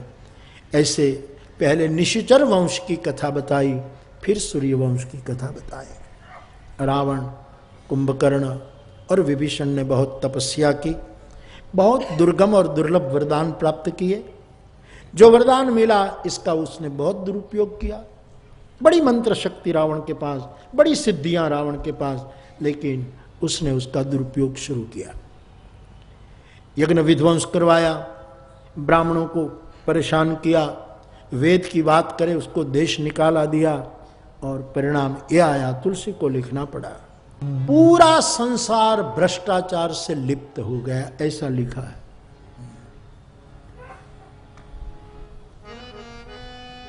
कोई धर्म की बात नहीं सुनता, सबको दंडित किया गया। मानसकार का मानना है धरती अकुला उठी, पृथ्वी गाय का रूप लेकर ऋषि मुनियों से शिकायत करने लगी कि आप कुछ करें, मेरी दशा इस रावण और आसुरी वृत्ति वालों ने बहुत बिगाड़ रखी। ऋषि मुनियों ने कहा कि रावण आता है तो हम भी गिरी कंदरा में छिप जाते, उसकी सत्ता के सामने हम कुछ बोल नहीं पाते, चिंतन न कर पाए, मनन न कर पाए, ऐसी स्थिति। सब देवताओं के पास गए, देवताओं ने कहा कि हम भी निर्बल हो चुके हैं, क्योंकि रावण ने यज्ञ बंद करवा दिए है, और यज्ञ के बल से तो हम पुष्ट होते हैं। वो गदा लेकर हमारे से भिड़ने आता है, तब हम कंदराओं में छिप जाते, हमसे भी पृथ्वी इस समस्या का कोई हल नहीं है। तो अब क्या करें? बोले ब्रह्मा के पास जाए। सब ब्रह्मा के पास, सर्जक के पास गए। ब्रह्मा जी ने कहा कि मैं सब जानता हूं, लेकिन अब मेरे बस की बात नहीं है। तुम और हम सब जिसके सेवक हैं, जिसके हैं, उस परात पर ब्रह्म को हम पुकारे कि हे हरि, अब आप कोई हमें उपाय बताओ और आप पधारे। कहां प्रभु से हम प्रार्थना करें? तब शंकर ने कहा जहां है वहीं से करे। इस सभा में शिव भी थे और ब्रह्मा की अगवानी में पूरी पृथ्वी गाय के रूप में ऋषि मुनि, देव समुदाय सब मिलकर के परमात्मा की प्रार्थना करते हैं कि हे हरि, हमें कोई उपाय बताओ। रामचरितमानस में ये देव स्तुति लिखी गई है। समस्त देव कुल ने परमात्मा की स्तुति की। आकाशवाणी हुई। प्रार्थना में प्रेम हो, भाव भरा हो, तो प्रार्थना का प्रत्युत्तर मिलता है। आकाशवाणी हुई, धैर्य धारण करो देवतागण, पृथ्वी ऋषिमणि शांत था। मैंने कईयों का श्राप कबूल किया है, वरदान भी दिए हैं, इन सब की फलश्रुति मैं अयोध्या में अवतार धारण करूंगा। मेरे और 3 रूप में भी 3 भाई आएंगे। मेरी आदि शक्ति महामाया जगदम्बा भी प्रकट होगी और मैं धरती की गुरुता का वो करूंगा। सबको ढाढ़स दी। देवता लोग खुश हो गए कि भगवान आएंगे, अवतार लेंगे, लीला करेंगे, रावण आदि का नाश होगा और हमारे भोग, हमारे सुख समृद्धि सलामत रहेगी। इसलिए खुश होकर देवता अपने अपने लोक की ओर आनंदित होकर गए। पितामह ब्रह्मा खड़े हो गए बीच में, कहां जा रहे? आज तक हम भोग भोगते रहे, इसीलिए राक्षसों से हम मार खाते रहे। देवगण, अब भोग भोगना बंद करें और परमात्मा को मदद करने के लिए, उनकी लीला में सहायक होने के लिए वानर का रूप लेकर, हम अपने आप को सुंदर समझते हैं, हम सब बंदर बन जाए और परमात्मा धरती पर आए इससे पहले हम सब पहुंच जाए। सेवा का व्रत लो भोगवादियों, तभी राम प्रकट होंगे। सभी देवता बंदर भालू का रूप लेकर धरती पर आ गए। कोई पहाड़ों की कंदरा में, कोई नदी के तट पर, कोई समंदर के तट पर, कोई गहन जंगल में देवगण बंदरों के रूप में निवास करके परमात्मा की प्रतीक्षा करने लगे।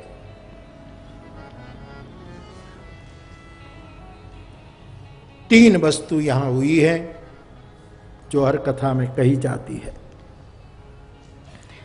देवताओं ने, पृथ्वी ने, ऋषि मुनियों ने बहुत पुरुषार्थ कर लिया कि रावण के त्रास से हम बच पाएं, लेकिन पुरुषार्थ से काम नहीं हुआ। फिर प्रार्थना का मार्ग लिया, प्रार्थना की तो जवाब मिला, लेकिन फिर भी अवतरण नहीं हुआ। फिर प्रतीक्षा की कि आएंगे, वादा किया है तो आएंगे। ये तीन वस्तु जब हुई तब कभी परमात्मा का प्राकट्य हुआ। मेरे भाई बहन, हमारे जीवन की अयोध्या में यदि परमात्मा को उतारना है, ईश्वर के रूप में तो भगवान हृदय में आएगी, क्योंकि गीता में लिखा है ईश्वर सर्वभूतानाम। लेकिन वो राम रूप धारण करे, सक्रिय बने, अंदर बैठा तटस्थ कुटस्थ ब्रह्म है, वो हमारी पीड़ा का साक्षी है, पीड़ा हरता नहीं। हरेगा तभी जो लीला क्षेत्र में उतरे। इसके लिए तीन बातें करनी होगी। पहला, हम पुरुषार्थ करें, लेकिन आखिर हम जीव है, हमारे पुरुषार्थ की भी कोई सीमा है। कितनी कर करके कितना करें। मेरी व्यासपीठ ये तीन बातें कहती रहती। दहशत हो तो कुछ नहीं होता। किसी भी कार्य में संदेह है, दहशत है, कुछ होने वाला नहीं। दहशत से कुछ नहीं होता, मेहनत से कुछ कुछ होता है, लेकिन किसी की रहमत से सब कुछ होता है। यदि दहशत, कई लोगों को काम करते हैं लेकिन दहशत बहुत है, होगा नहीं होगा, नहीं होगा, ऐसे। कई लोग तो ब्याह में दूल्हे के रूप में घोड़े पर बैठते हैं, बैंड बाजे बजते हैं, तब भी किसी को पूछते हैं कि हम जा तो रहे हैं, कन्या देंगे तो सही। इला अब घोड़े पर बैठा है, तेरे गीत गाए जा रहे हैं, तेरी पत्रिका में उनका नाम बगल में लिखा है तेरा।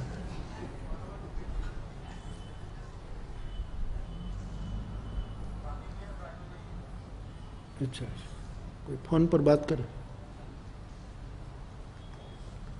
ठीक है, तो ऐसा है, पुरुषार्थ कर लिया देवताओं ने, फिर प्रार्थना की।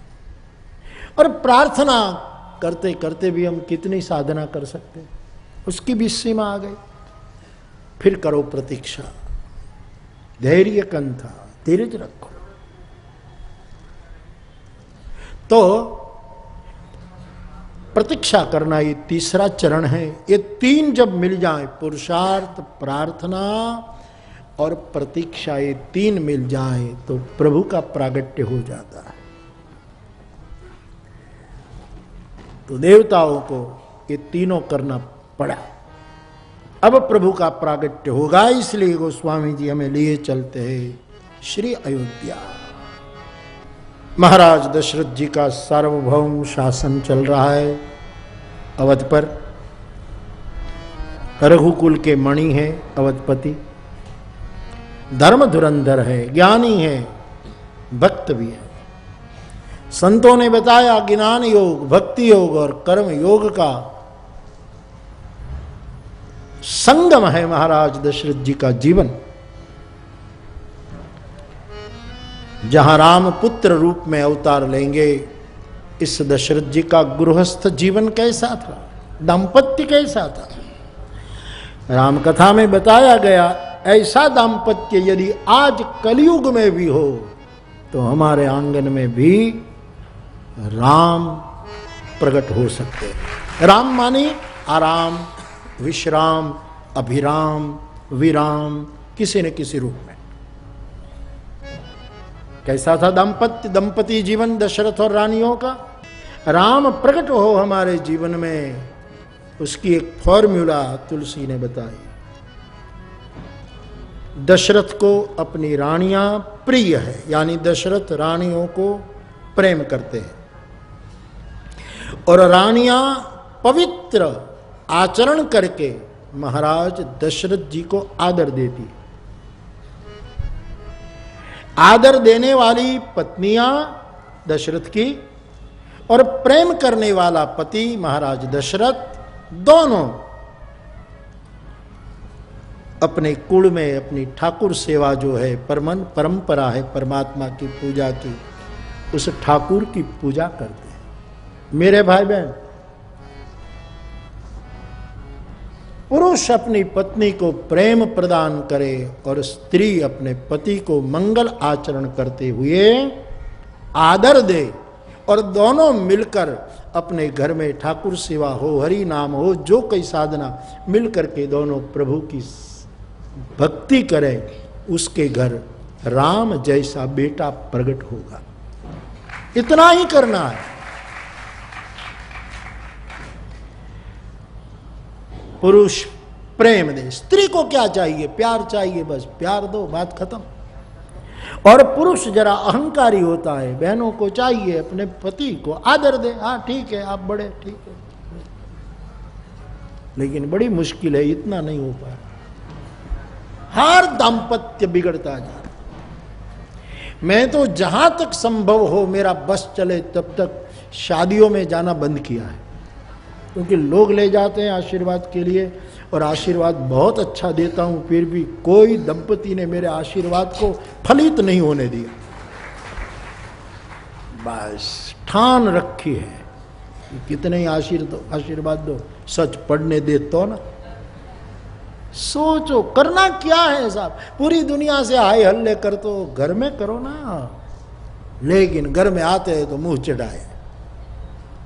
और बहन भी अड़ोस पड़ोस में सबके साथ कैसे खुश खुश बात करेंगे, लेकिन पति के सामने मुंह चढ़ाए। बस दाम्पत्य बहुत बिगड़ा है। विद्यार्थी ने शिक्षक ने विद्यार्थी से पूछा, तेरा पिता क्या करता है? बोले मेरी मम्मी जो कहती है वो। यही उनका एकमात्र कर्मयोग है, जो मेरी मम्मी कहे वही बेचारा कहता है। मैं इसीलिए चुटकुला सुना रहा हूं कि आज के बच्चे बहुत स्मार्ट हैं, तुम्हारे मलिन दाम्पत्य की बदबू उनको न छू जाए, इसीलिए भी दाम्पत्य को ठीक रखो। क्योंकि बहुत ये पकड़ते हैं बच्चे, बहुत पकड़ते हैं आजकल के बच्चे।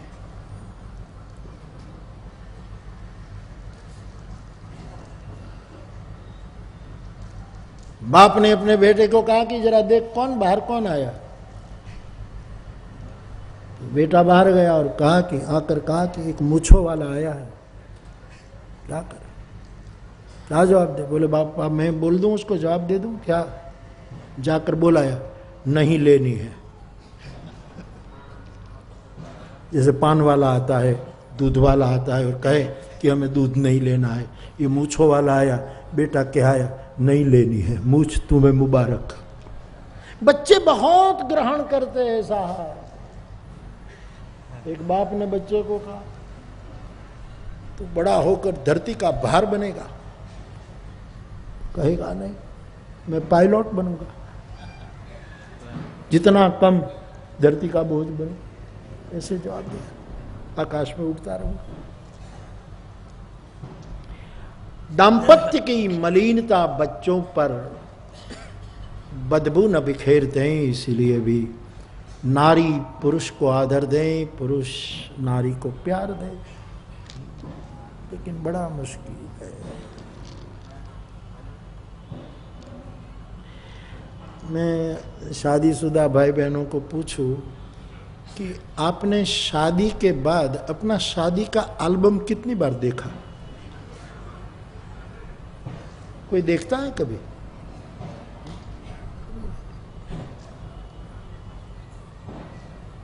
खावा दौड़े फोटा खावा। गुजराती में क्या खावा फोटा अपने खावा दौड़े।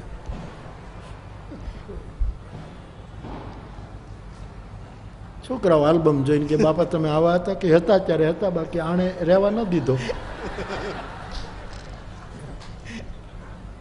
एक राजा ने अपने वजीर से कहा, हुक्म करो संसार में कि मेरी नगरी में कोई एक आदमी निकले तो मैं उसका सम्मान करना चाहता हूं, जो अपनी बीवी की बात बीवी कहे सो ही करता हो, डरपोक बनकर। ऐसा कोई निकले शूरवीर। मैंने सुना है नगर में सब अपनी बीवी कहे वो ही करते हैं, डरपोक सब।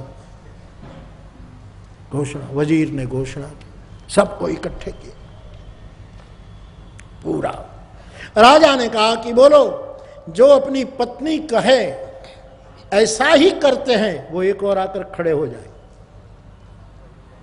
सबको लगा कि झूठ बोलेंगे तो राजा दंड देगा और हमको तो पत्नी की कहनी पड़ती है, करनी पड़ती है। सब धीरे धीरे धीरे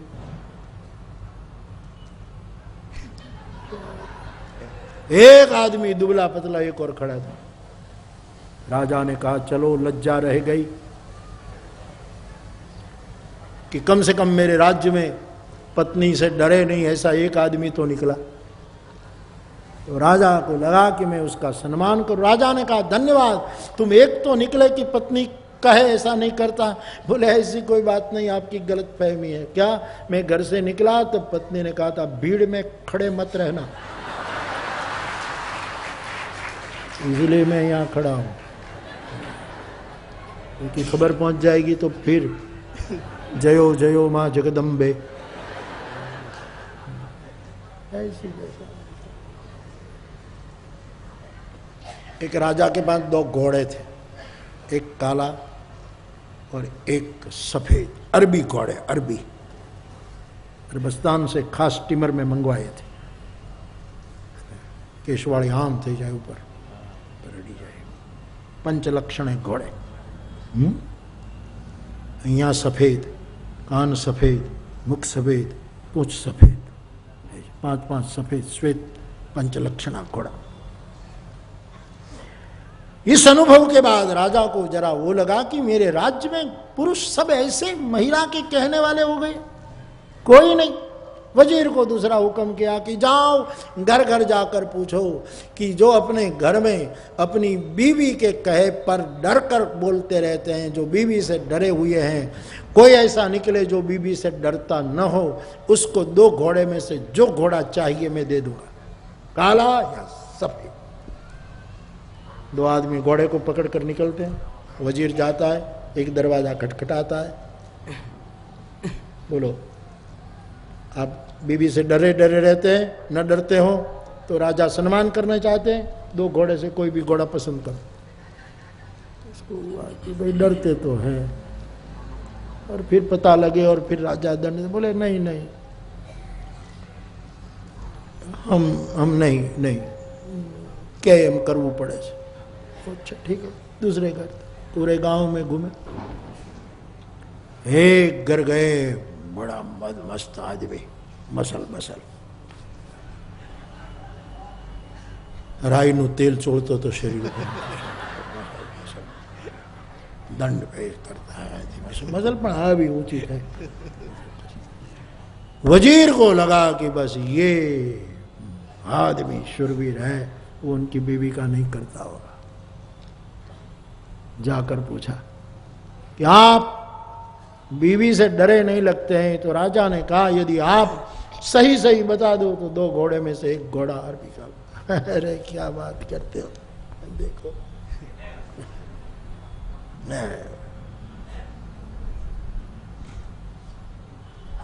वजीर खुश हुआ कि राजा खुश होगा, कम से कम एक तो निकला जीतने वाला। तो बोलो ये सफेद दें कि काला? मैं जरा बीबी को पूछ लूं।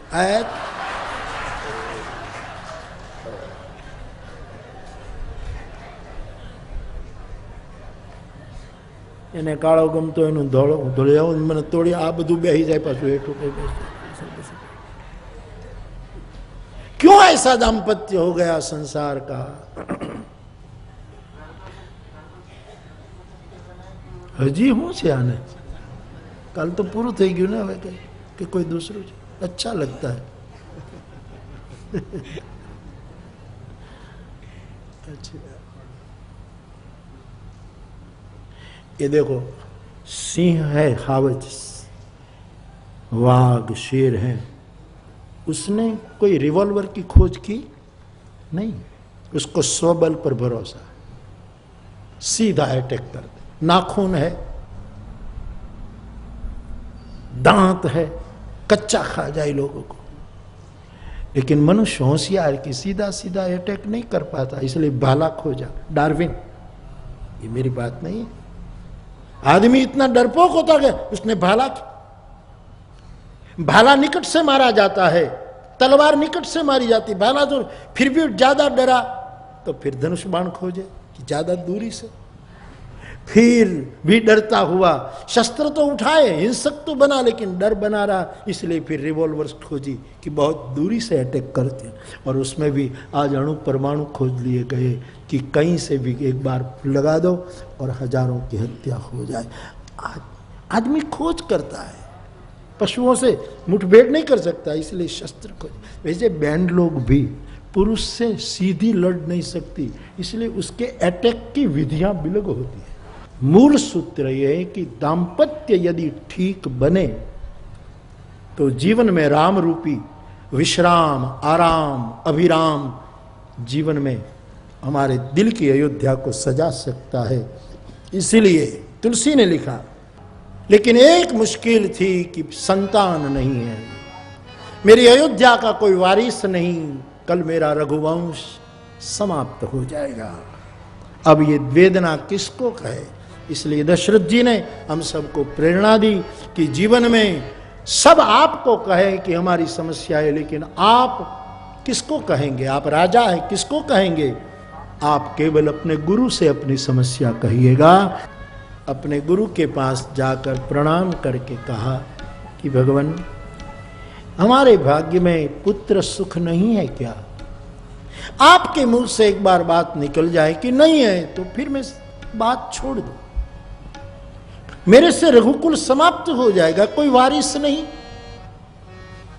वशिष्ठ जी कहने लगे, राजन इतना धैर्य धारण किया है तो कुछ और धैर्य धारण करो। मैं तो कब से प्रतीक्षारत था कि आपके आंगन में ब्रह्म को बेटा बन जाए और खेले, लेकिन आप कभी आकर ब्रह्म की जिज्ञासा तो करें।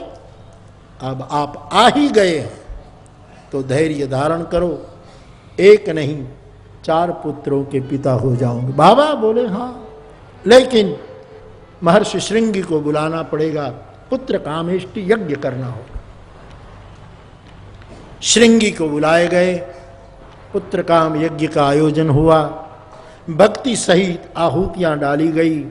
अंतिम आहुति के साथ यज्ञ पुरुष अग्नि यज्ञ कुंड से यज्ञ रूप में बाहर आए हैं, हाथ में प्रसाद का चरु है। अवधवासियों ने दर्शन किया, जय घोष हुआ। प्रसाद का चरु वशिष्ठ जी को दिया और कहा कि राजा को देना और अपनी रानियों को जथाजोग बांट दे, 4 पुत्रों की प्राप्ति होगी। यज्ञदेव अदृश्य हुए। प्रसाद का चरु वशिष्ठ जी ने राजा को दिया, राजन अपनी रानियों को जथाजोग बांटो, पुत्र प्राप्ति होगी। आधा जो बचा उसमें से 2 भाग करके 1/4 है पा भाग कई के, पा भाग बचा उसके फिर 2 भाग करके कई कौशल्या के हाथों से प्रसन्न मन से सुमित्रा को दिलवाए। तीनों रानियों ने प्रसाद पाया। ईश्वर सब कुछ करने में समर्थ है। वो उर में भी रह सकता है, उदर में भी रह सकता है, जन्म भी ले सकता है, प्रकट भी हो सकता है।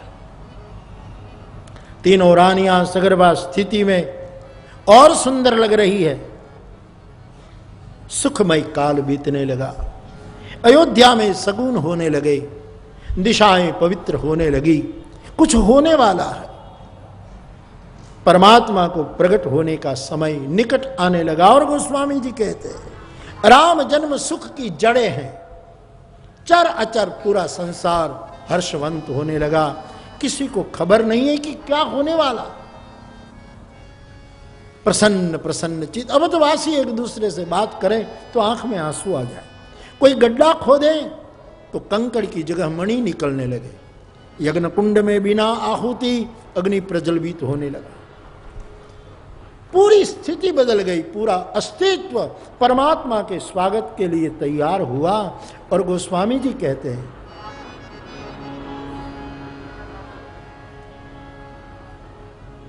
त्रेतायुग चैत्र मास शुक्ल पक्ष नवमी तिथि मध्याह्न का सूर्य अभिजीत सब योग हुआ और परमात्मा को प्रकट होने की वो बेला निकट आने लगी। मां कौशल्या के राजभवन में प्रकाश होने लगा और गोस्वामी जी उद्घोष करते हुए गा लगे। मंद सुगंध शीतल वायु बहने लगी, नदियों में अमृत बहने लगा, खदानों से मणि निकलने लगे, वनस्पति फलित पुष्पित होने लगी, चारों ओर विश्व में प्रसन्नता व्याप्त हो गई।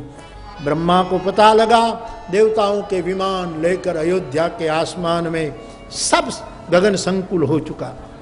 मानसकार कहते हैं गर्भस्तुतियां होने लगी हैं। पाताल के नाग देवता, पृथ्वी के ब्राह्मण देवता, स्वर्ग के देवता सब प्रभु की गर्भस्तुति करते हैं। और बराबर मध्याह्न का समय हुआ ही और मानसकार कहते हैं और मां कौशल्या के भवन में प्रकाश से कुछ अवतरित होने लगा। मां केवल देख रही थी, इतने में तो चतुर्भुज रूप अवतरित हुआ। मां केवल दर्शन कर रही है, अभी राम प्रकट नहीं हुए। चतुर्भुज नारायण एक बार जय घोष। मां करबद्ध कहने लगी, हे प्रभु मैं आपकी किस शब्दों में स्तुति करूं। असमर्थता घोषित की। कौन मानेगा जिसके रोम रोम में ब्रह्मांड झलक रहे हैं, वो मम उर्वासी कोई मानेगा नहीं। मां को जब ज्ञान हुआ प्रभु ने मुस्कुरा दिया। भगवान ने कहा मां मैं कई कारणवश आया हूं। मां को आनंद हुआ, संतों से मैंने सुना। फिर मां मुंह फेर लेती है। परमात्मा ने कहा मां मैं आया और तू मुंह फेर रही है। मां ने कहा आप आए स्वागत, लेकिन आप वचन चुक गए। अरे मां मैं वचन चूकूं? बोले आपको भाव में ख्याल नहीं रहा, लेकिन वचन तोड़ दिया। कौन सा? आपने कहा था मनुष्य बनकर आऊंगा, नर बनकर आऊंगा। आप नारायण बनकर आए। दूसरी बात, आपने कहा था कि मैं पुत्र बनकर आऊंगा, आप बाप बनकर पधारे, मनुष्य हो जाइए। भारत की एक मां कह रही है, ईश्वर को मनुष्य बनो। राम कथा का मूल मंत्र है मनुष्य बनो, मानव बनो, मानव बनो। भगवान ने 4 हाथ से 2 हाथ कर लिए, मनुष्य जैसी वो कर ली। मां से पूछा आप? बोले आप लगते हो मनुष्य, लेकिन जन्म लेने वाला बच्चा इतना बड़ा नहीं होता, छोटे हो जाओ। प्रभु छोटे हो गए। मां से पूछा आप? बोले और छोटे हो जाओ। होते होते होते भगवान बिल्कुल नवजात शिशु की तरह छोटे हो गए। कौशल्या से पूछा मां अब? बोले हां, अब बालक की तरह छोटे तो लगते हो, लेकिन बोलते हो बड़ों की तरह। छोटा बच्चा तो रोता है, आप रोइए। भगवान ने कहा मेरे पर कौन नौबत आ पड़ी कि मैं रोऊं? बोले आप पर नहीं आई, आपकी बनाई दुनिया पर दुख आए हैं, इसलिए आप रो ताकि दुनिया मुस्कुरा सके। मां का आदेश, आप रोइए, और आदेश सुनते ही